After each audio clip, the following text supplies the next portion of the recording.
सारी सरकारी योजनाएं कागज पर ही दम तोड़ देती हैं, परंतु कुछ अधिकारी ऐसे भी हैं जो बीड़ा उठा देते हैं उन योजनाओं को समाज के अंतिम व्यक्ति तक पहुंचाने का। ऐसा ही बीड़ा कानपुर के नए जिलाधिकारी जितेंद्र प्रताप सिंह ने उठा रखा है। इसी क्रम में वो परिवार जो अपनों को मार्ग दुर्घटना में हमेशा के लिए खो देते हैं, परंतु इन अज्ञात वाहनों की चपेट में आए पीड़ित परिवार को कोई मुआवजा या क्लेम इसलिए नहीं मिल पाता क्योंकि वाहन का पता नहीं चल पाता। इसी को देखते हुए सरकार और शासन की पहल से एक योजना का निष्पादन हुआ है, जिसके तहत पीड़ित को मुआवजा मिलने का रास्ता अब सुलभ हो गया है। इसके लिए अधिक बात की हमारे न्यूज प्लस संवाददाता आलोक शर्मा ने कानपुर जिलाधिकारी जितेंद्र प्रताप सिंह से।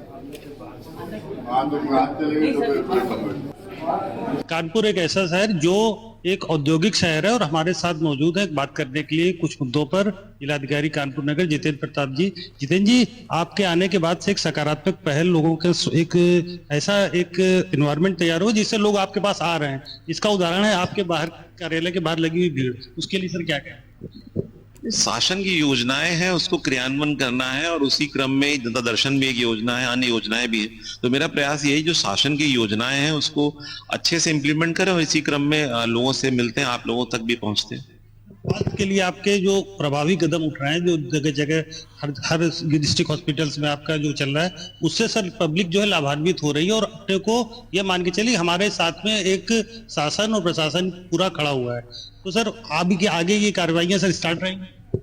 बिल्कुल, देखिए, स्वास्थ्य विभाग हमारा उत्तर प्रदेश शासन का बहुत बड़ा विभाग है और बहुत ज्यादा जनसंख्या तक पहुंचता है, जगह जगह गांव-गांव तक हमारे पीएससी सीएससीज हैं, ब्लॉक्स पर हैं, बहुत अच्छे डॉक्टर्स ट्रेंड क्वालिफाइड हैं, फेयर प्रैक्टिसेस हैं।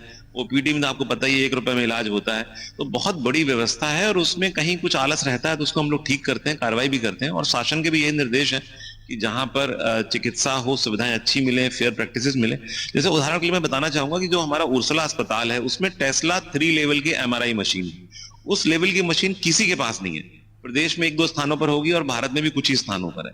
प्राइवेट में लोग जाते हैं और काफी महंगे में एमआरआई कराते हैं और उसमें भी टेस्ला 3 का उनको रेजोल्यूशन नहीं मिलेगा जो रेडियोलॉजिस्ट को चाहिए अच्छा डायग्नोस्टिक करने के लिए। तो बहुत अच्छी सुविधाएं हैं। इसी प्रकार से मेडिकल कॉलेज में स्पेशलिटीज हैं, हमारे प्रिंसिपल काम कर रहे हैं। तो स्वास्थ्य विभाग की सेवाएं की जो क्वालिटी है वो अच्छी है। भीड़ का प्रेशर जरूर ज्यादा है, लेकिन हमारे डॉक्टर्स भी कमिटेड हैं और अब तो शासन ने ये निर्देश भी दिया है कि जो हमारे डॉक्टर्स हैं, एडिशनल सीएमओज हैं, वो खुद भी इलाज करेंगे। तो शासन का पूरा प्रयास है कि पब्लिक को जो निःशुल्क सेवाएं हैं, 1 रुपए में सेवाएं हैं या अगर कुछ विशेष सेवाएं हैं तो वो अच्छे से मिल जाए। स्वास्थ्य और शिक्षा 2 इंफ्रास्ट्रक्चर होते हैं, ट्रांसपोर्ट और एजुकेशन और हेल्थ। सर अपने हेल्थ के सर एजुकेशन के लिए भी आपके सर कुछ बिल्कुल, ये सारी शासन की योजना है और मेरा प्रयास ये है, हमारे ऑफिसर्स की टीम लगी हुई है, सभी अधिकारी हमारे अच्छे हैं, मेहनत कर रहे हैं। कहीं कहीं कमियां रहती है उसमें कार्रवाई की जरूरत पड़ती है, अन्यथा सभी लोग लगे हुए हैं। We will improve, we will try to implement all government policies. आपको क्या लगता है कि जो सरकारी योजनाएं हैं वो लाभ अंतिम व्यक्ति तक नहीं पहुंच पाता, उसका कारण सर क्या मानते हैं? नहीं पहुंचता, देखिए बेनिफिशियरी स्कीम्स में पहुंचता है। जो ऑनरेबल प्राइम मिनिस्टर का जो जेम ट्रिनिटी है कि जनधन अकाउंट, आधार और मोबाइल, उसके क्रम में बहुत अच्छे से सुविधाएं पहुंच रही हैं। जब इतने बड़े व्यवस्था में लागू करते हैं तो कहीं कुछ कमियां रह सकती हैं और उसको हमें ठीक करना है। परंतु जो जनधन, आधार और मोबाइल की ट्रिनिटी है, ये जो त्रिमूर्ति है, इस योजना से जमीनी धरातल पे तो डिलीवरी बढ़ी ही है और जहां शिकायतें आती हैं वहां हम लोग कार्रवाई करते हैं। जो अज्ञात वाहनों से जो मौतें हुई हैं सर, उसका एक डेटाबेस तैयार हो रहा है जिससे उन लोगों को लाभ हो जो लोग लाभान्वित नहीं हो पाते क्लेम एक्सीडेंट की। हाँ, ये एक महत्वपूर्ण योजना है जिसमें hit and run motor accident victims थे। जैसे आपको पता होगा कि अगर किसी वाहन से आपकी दुर्घटना हुई, उस वाहन को पुलिस ने पकड़ा या विवेचना में आ गया, तो उस वाहन का जो बीमा करता कंपनी होती थी वो मरने वाले को या उसके परिजनों को घायल की दशा में या वैसे उनको मुआवजा देती है। परंतु जो रात बेरात घटना हो गई, कोई वाहन मार के भाग गया और पुलिस विवेचना में नहीं पकड़ में आया, तो वो फाइनल रिपोर्ट लग के मैटर क्लोज हो जाते थे और उनको चूंकि इंश्योरेंस कंपनी को भी नहीं पता कि कौन सा वाहन था, तो उसमें उनको सहायता नहीं मिल पाती थी। 2022 में इस स्कीम को काफी लार्ज स्केल पे किया गया और 1 अप्रैल 22 से ये योजना लागू है, जिसमें कि कोई भी ऐसा वाहन यदि मार के चला गया है जो वाहन ना मौके पर पता चला, ना ही कोई पहचान पाया, ना ही पुलिस विवेचना में आया, उन प्रकरणों में 2 लाख रुपए की सहायता है उनके परिजनों को मृत्यु की दशा में और 50,000 रुपए की सहायता है दुर्घटना में यदि कोई गंभीर घायल हुआ, उसने इलाज कराया है। इस योजना में अभी तक कानपुर नगर में कोई दावा नहीं गया था अनफॉर्चुनेटली। पूर्व के मेरे अन्य जनपदों में मैंने भिजवाए थे, तो मैंने इसको रिव्यू किया तो यहाँ नहीं था।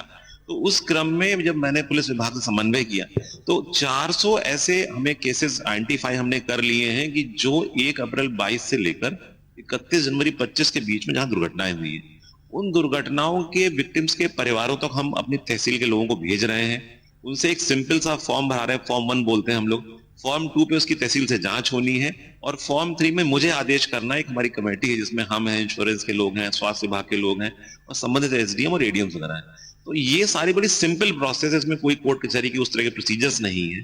तो इस योजना में 400 में से करीब 70 फॉर्म हमारे अप्रूवल की स्थिति में आ गए हैं और अभी तक चूंकि शून्य था यहाँ से, तो अभी हम लोग इस योजना को इस कानपुर नगर में भी लागू कर रहे हैं, क्योंकि 400 में से अगर 3, 350, 350 भी ऐसे होंगे जिसमें कि बाद में भी विवेचना में पता नहीं लगा, उन सारे परिवारों को ये सहायता मिल जाएगी। और शासन ये चाहता है, ऑनरेबल सुप्रीम कोर्ट ने भी इसमें रिव्यू किया था, तो वी आर ट्राइंग कि कानपुर जैसे महानगर में ऐसे लोगों को, जो लोग दुखी हैं, इनके परिजनों की जान भी चली गई और वाहन का पता भी नहीं चला, उनको हम लोग पकड़ पाए। सभी लोगों से मेरी अपील है कि अगर ऐसी कोई भी घटना 1 अप्रैल 22 के बाद यदि हुई है तो तहसील में और एआरटीओ ऑफिस में संपर्क कर सकते हैं। सिंपल सा फॉर्म है, उस फॉर्म को भर के दे दें।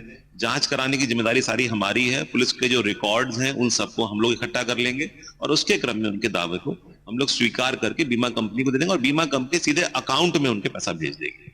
जैसा कि आपने देखा, जिलाधिकारी महोदय ने बताया कि शासन की जो योजनाएं हैं, जो 4th जो आखिरी सीरीज पर आदमी है, उसके लिए जिला प्रशासन पूरी तरह से तैयार है, सजग है और स्वास्थ्य और चिकित्सा दोनों के लिए इनके विशेष प्रयास जारी रहेंगे। कैमरामैन विष्णु राठौर के साथ आलोक शर्मा, न्यूज प्लस कानपुर।